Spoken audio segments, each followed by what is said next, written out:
Hello, everyone. So welcome back to another episode of Sober Yoga Girl.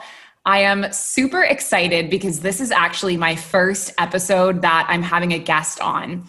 And when I thought about who I wanted to invite as a guest, the first person that came to mind is my Uncle Rick. And my Uncle Rick, you might have noticed I did an Instagram post about what an inspiration he has been for me on my journey being alcohol-free. And so I'm super excited that he's here today to make an appearance. So hi, Uncle Rick. Hey, how are you? I'm good. How are you? Doing great. Looking forward to talking to you. Any chance I get an opportunity to see you or talk to you is fantastic. And happy Valentine's Day. Happy Valentine's Day. Yeah, my uncle is on the other side of the world. He's in Ontario. And I actually haven't seen him in over a year now, which is wild. Yeah, it's unfortunate, but we're going through right now. I certainly look forward to seeing you soon. Mm-hmm. And we're so lucky to have Zoom. It's so great. Oh, yeah, for sure. All right. So the reason why I wanted to have my uncle come on the show is because I think that he has an amazing story to tell about his journey with going alcohol free. He'll tell more about it. But just to get us started, why don't you tell me a little bit more about who you are and where you're from, just so the audience can get to know you. Okay, thanks. Well, my name is Rick, and I'm in Oakville, Ontario. It's about 35 minutes, 40 minutes west of Toronto in Canada. And I'm still a working guy. I'm 64 years old. I've been working at the same company all my life, and I'm a commercial and construction sales manager. So a lot of my interactions daily are with high-level customers in the construction industry and the electrical industry. And it involves a lot of entertaining, both at lunch, dinner, and sporting events like hockey and baseball, football. So a lot of socializing, and along with that comes other things that we'll talk about later.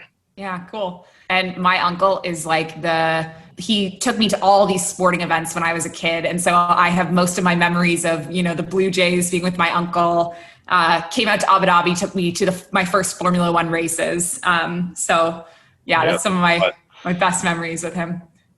Great. So tell me a bit more about when you started drinking and what did you think influenced your drinking habits? Well, when I was 18 years old, that was the legal drinking age in Ontario. And in fact, when I was in my 18th year, it moved to 19. But those of us that already turned 18 were still allowed to go into the tavern and restaurants and the beer store or liquor stores here in Ontario. But back when I was 18 years old and younger, although I really didn't have a drink many times before I was 18. But boy, when it was your 18th birthday, it was a big deal to go into the tavern, and some of your friends were already there who were 18 years old. And geez, my parents were drinkers, social drinkers. So it was around us all the time. Our family members were too, and any family gatherings we had, lots of alcohol. Beer, yes, but more liquor back then for the adults or the older people than myself. I was only ever a beer drinker, no liquor really to speak of, and really never wine. But it was the thing to do. We couldn't drink at sporting events back then, but you could go to taverns and to friends' houses, and it was just what people did. I really didn't know a lot of people back then that didn't drink. Very rare that a person didn't drink, or at least didn't try it out and make a decision, but a lot of peer pressure too. So that's why I say most of the people I knew drank at some level. Yeah. And I think I can totally relate to that. Definitely when I was in my late teens, it was like a big culture in Canada amongst peers and, family events, not just ours. Like if you're at another family's barbecue, for example, everyone was socially drinking there too. So it was just a big integral part of Canadian culture. Yeah, and it wasn't people falling down drunk and driving off when they shouldn't be driving. It was just all social. And I recall, yes, when you were a teenager and we were at the cottage or at family events, there was drinking involved. And I remember both you and your sister on one of the very first big vacations we took to Mexico, us all drinking together. And I'm not sure if you were, I don't know what the drinking age was in Mexico when we were there, but I think maybe you were of legal age at home, but maybe not in Mexico. But I don't recall. Yeah, I remember that too. I think I was 19 or 20 Okay. at that point. Yeah. But And even then it was just social. I mean, it was your immediate four people in the family and me. And I think on that whole trip, and it's very memorable still to me that not a lot of over drinking went on. I can remember one morning, both you and your sister were a little tired when we went to Chichen Itza.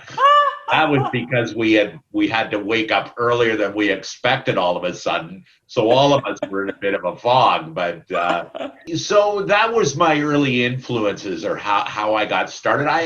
My family and my friends were all social drinkers, and it just seemed a rite of passage to drink. And in my case, beer, because most of my friends were drinking beer, and the tavern was right across the street from where we grew up. Directly. Right. I mean, it was less than a 2-minute walk. Oh my goodness. That Chichen Itza morning was probably one of the worst days of my life, because me and my sister had been out so late, like probably till 2 a.m. And then we got woken up at like 5 to get on this bus, and we had to drive for 13 hours. And I remember distinctly my first vacation when I was not drinking alcohol anymore, when I was in Paris. And I remember just being like, this is what life is like when you're like not hungover at a tourist site. Like, this is amazing. Because so much of my adult life had been, you go on vacation, you're having some drinks, and then you're tired. And then, I mean, that Chichen Itza was like the worst, but there were other mornings where you just don't feel great, and you're seeing this spectacular sight, but you're just feeling like under the weather. So. And it's too bad, because Chichen Itza itself, I mean, I think it's a UNESCO site. I mean, it's a big deal. And I was really impressed. And I really didn't want to go, not because anybody was hungover. I would just want to stay at the pool. But I can remember your mom and dad convinced, no, you got to go. This will really be great. So they got a ticket for me, and I went along, and boy, I'm really glad they did, because even today I still think about it. But I do remember people on the bus were not very fresh. Yes. And on that trip, part of it was going to a tequila farm.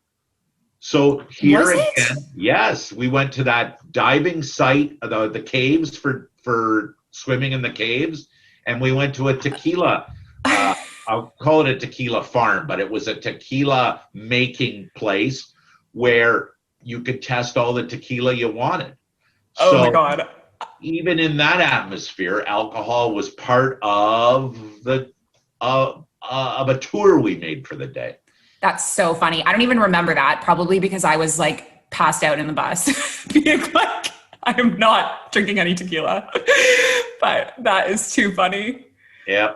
So what do you think made your drinking kind of escalate over time, or did it escalate?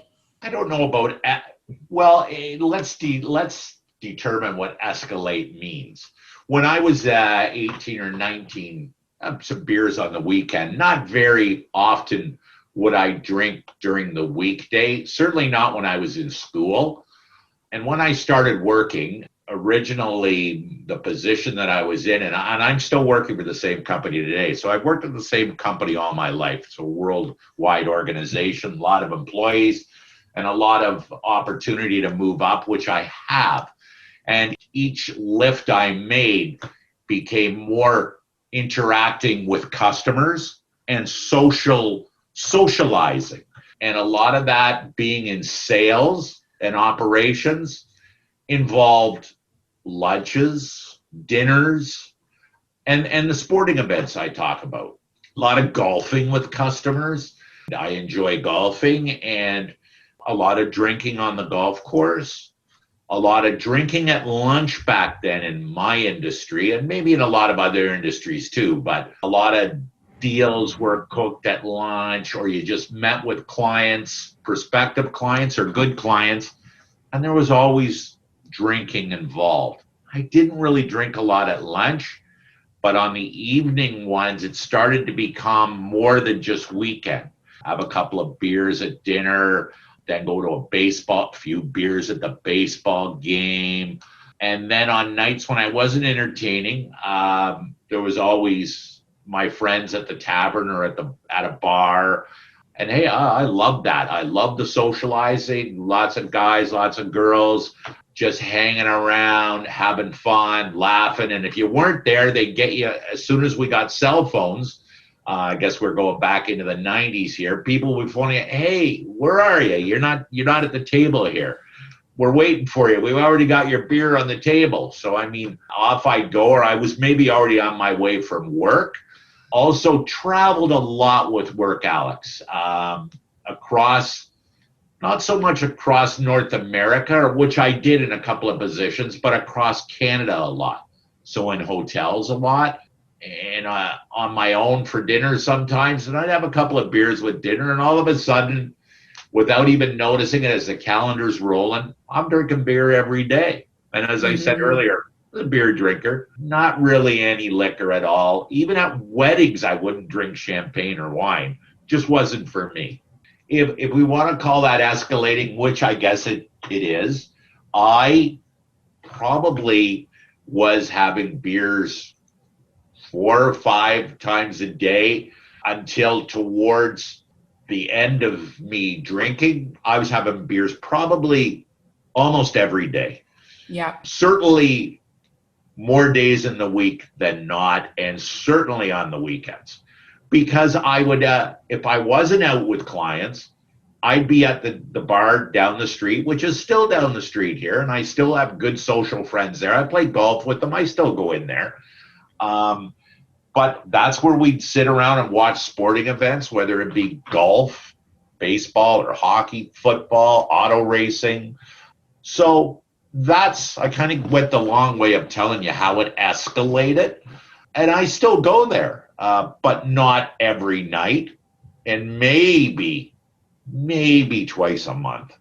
Yeah. That's one of the things that I admire about you is that you, like, I remember when you came out to Abu Dhabi and, it was like a party week because I was still drinking at that point, and you were just kind of driving around me and all my friends who had been drinking, and you were just still so much fun and totally the exact same, like, gung-ho adventure, down for everything, even though you were no longer drinking. And I think that's a really great way to be, is like, nothing changed in you, and you're able to kind of just maintain the friendships with people that are still drinking, which is great.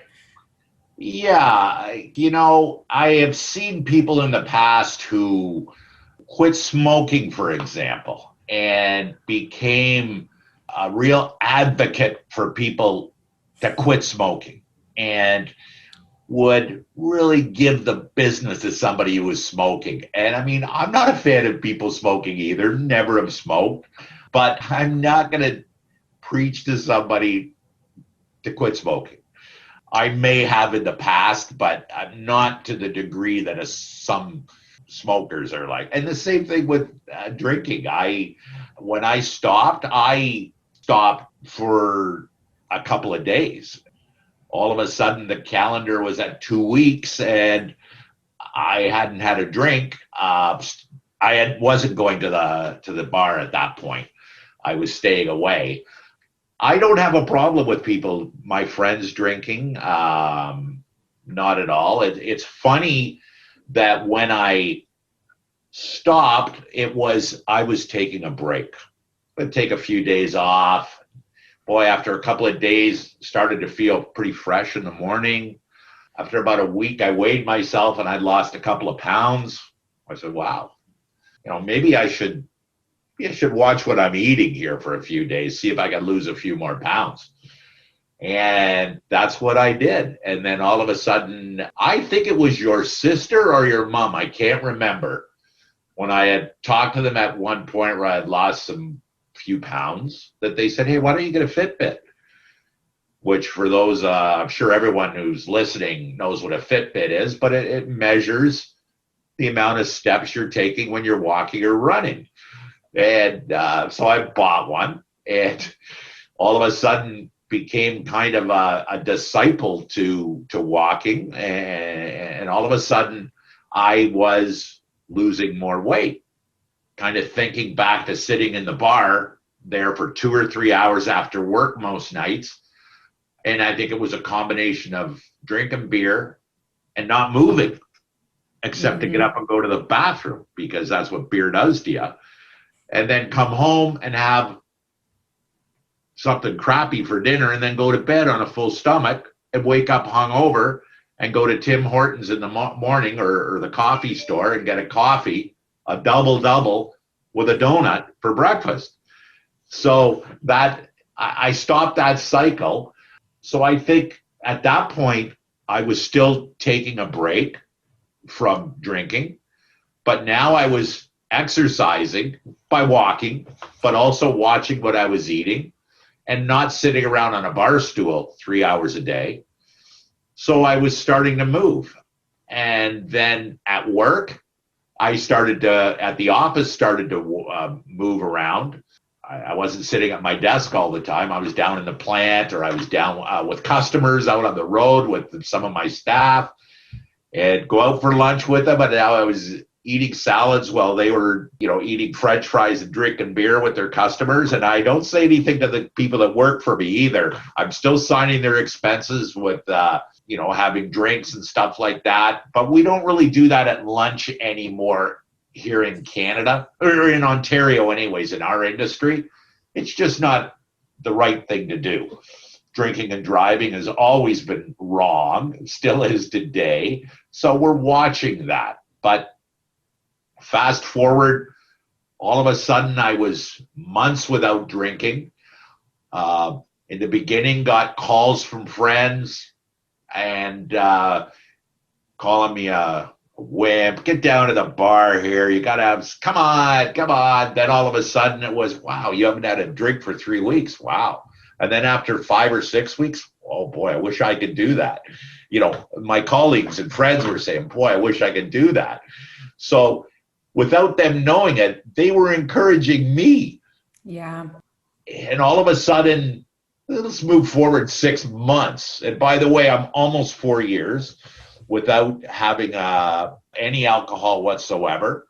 But after about 6 months or so, and you haven't seen some of the people will start to comment that I had lost.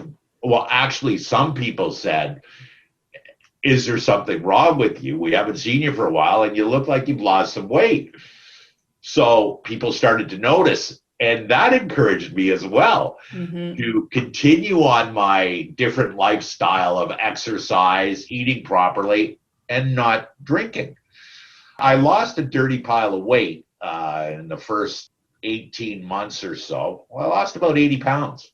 A lot of that was from me not moving around. I know there's people who drink who are athletic.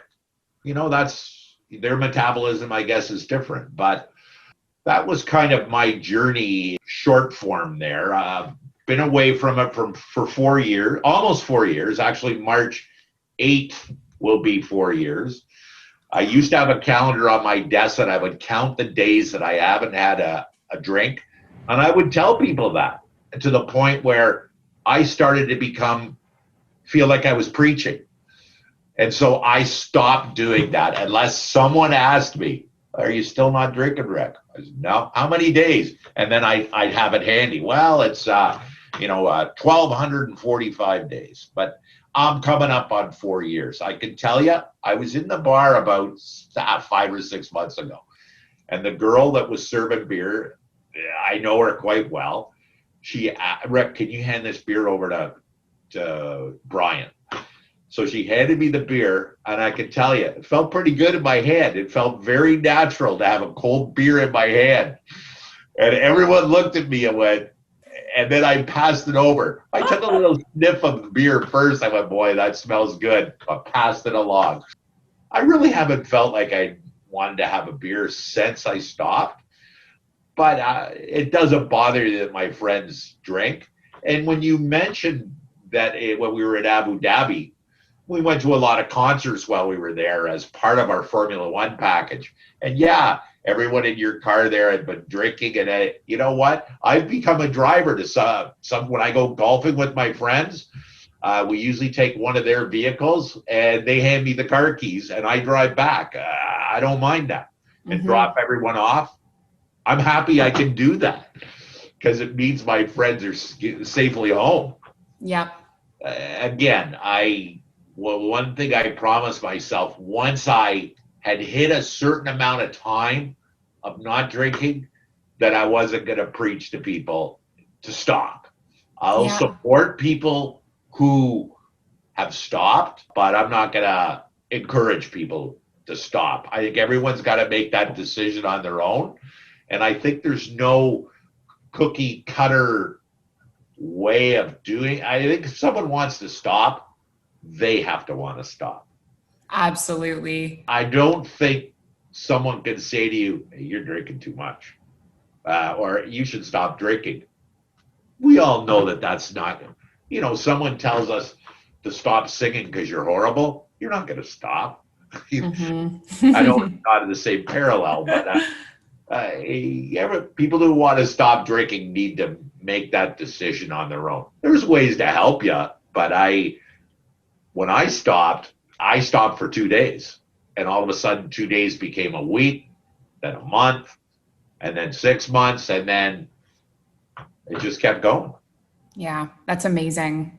And I really try to encourage that too with not necessarily in the same manner, but I always say to people, it's very daunting to say I'm quitting forever. And then you might be setting yourself up for failure if you then have a drink later on. So I feel like doing little chunks, 28 days, 90 days, like rather than, just saying I'm going to take a break and explore this is a great way to do it rather than, I'm definitely never going to drink again. Cause you never know. Like you say, you could decide to have one later on. And yeah, I went actually over the last 15 or 20 years, and this isn't a big time, but the first time I stopped, I said, I'm going to stop for a few weeks and just clear my head. I stopped for 55 days and there was no target, but it wasn't me quitting. It was me taking a break. 55 days. And then the next time I did it for 108 days. The numbers stick in my head because I was counting them on the calendar. Yeah. And then at 108 days, I know I went to Chicago for a trade show with one of my colleagues, one of the guys I work with who just retired a couple of weeks ago. He didn't drink at all. Well, he had 1 or 2 beers a month. And we were in Chicago and he goes, Rick, take a beer. And he was from Quebec, so he had a French accent. Take a beer. I said, no, I had quit for 108 days. I got up to the gym with him and we had worked out and we went for dinner. Take a beer, Rick. And so I did. And I guess it was a little bit of peer pressure at that point. And at that point, I wasn't quitting or stopping. Right. Yeah, it's possible to stop for a while. If you choose to stop hey, I'm going to stop for 2 months.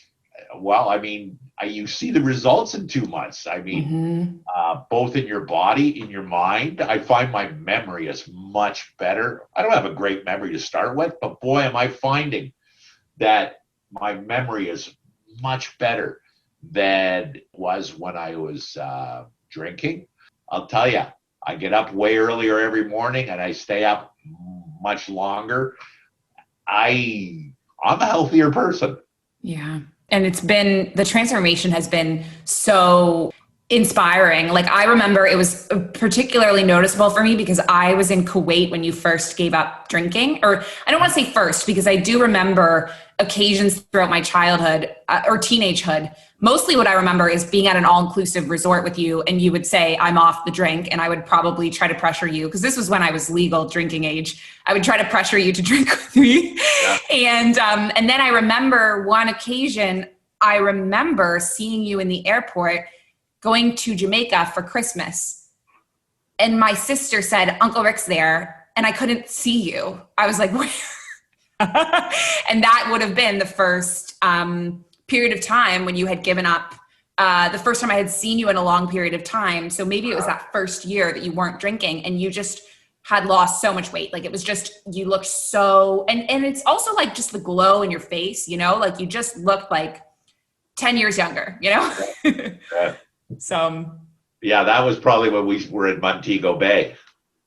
Must have been. Yeah. Yeah. So I know. Yeah, that was Montego Bay. Sorry, go ahead. Oh, nothing. I was just going to say, I know that you have said that you don't like to give advice. So maybe not advice isn't the best question, but what is the biggest like learning or insight or the best things about going alcohol free from your point of view? I think I'm much more active. I don't feel like a slug all the time. I'm very active. I can't sit still anywhere. So I'm always moving, which I think has kept me, or as I get older, allowed me to be much more mobile than other people my age or even younger. Because I'm, I don't want to say I'm running, because I'm not, but I'm walking about 16 kilometers a day, which maybe 1 kilometer is running. So it's all walking, but aggressive walking. I find at work, I'm much more productive working. Unfortunately, during COVID, I'm working from my house right now, but still I'm very productive, and I'm just not lazy, which beer made me lethargic and lazy. So I think I'm a much more productive person, both in my work life and my personal life. I mean, I was out shoveling snow last night. We had tremendous snow here in Oakville last night, over pretty close to a foot of snow. If we're talking imperial measurements here.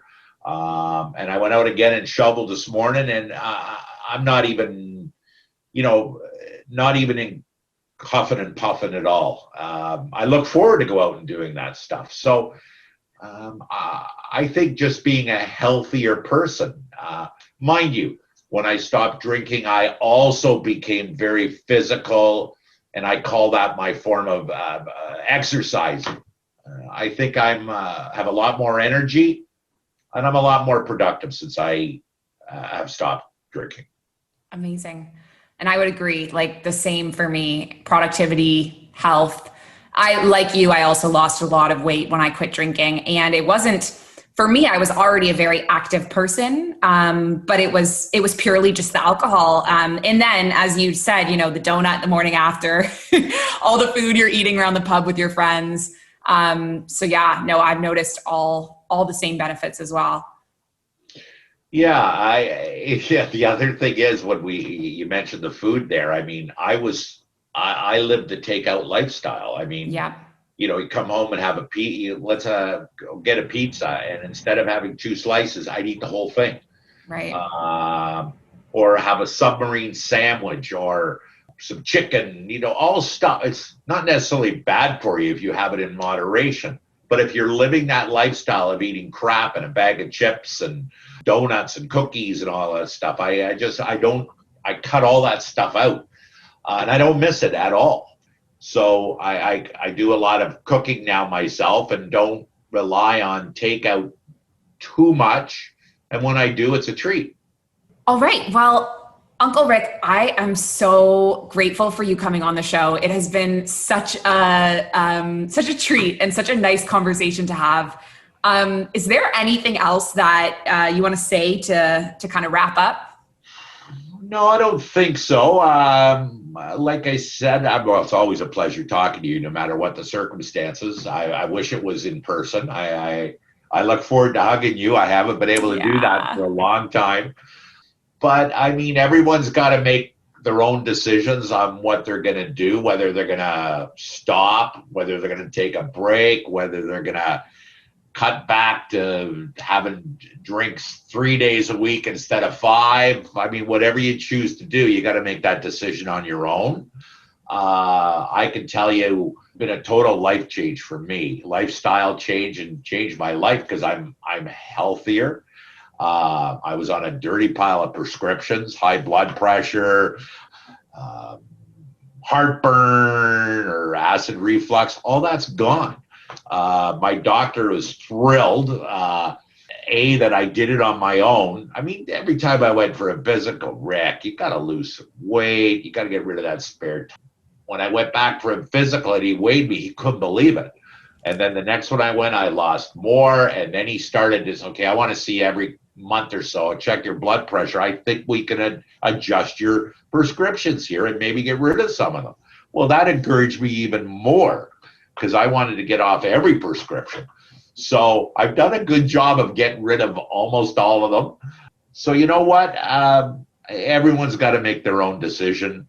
And as I've said to you before, I'm not going to preach, or I'm not going to encourage somebody to stop, but I'll certainly encourage somebody who has stopped, tell them the benefits of me, of what it's done for me. I mean, just waking up in the morning and not feeling like crap it's pretty good. Pretty good. Yeah. And that is something that I admire too about you, is that in all the time that you were sober before me, so you were alcohol free, I think, for 2 years before me, because I'm coming up on my 2 year in April. And in all that time, I don't remember you ever preaching to me either. I just kind of watched you, and that was it. And that was enough to kind of light an interest in me. So I think for the people in our lives, and I agree with you. I mean, obviously my work is now as a sober coach. And so I'm sharing the benefits of sobriety a lot on my social media. But in terms of like in scenarios when I'm with family and friends, like I try exactly as you do to try and not push and preach the sober agenda, because ultimately it's like every individual's decision. Sure. So you've done a good job role modeling that for me. Thank you. All right. This has been the most awesome first interview ever. So thank you so much, Uncle Rick. I really appreciate it. And I'll speak to you soon. All right. Have a great day and happy Valentine's Day. Yes. Happy Valentine's Day. Bye. Bye.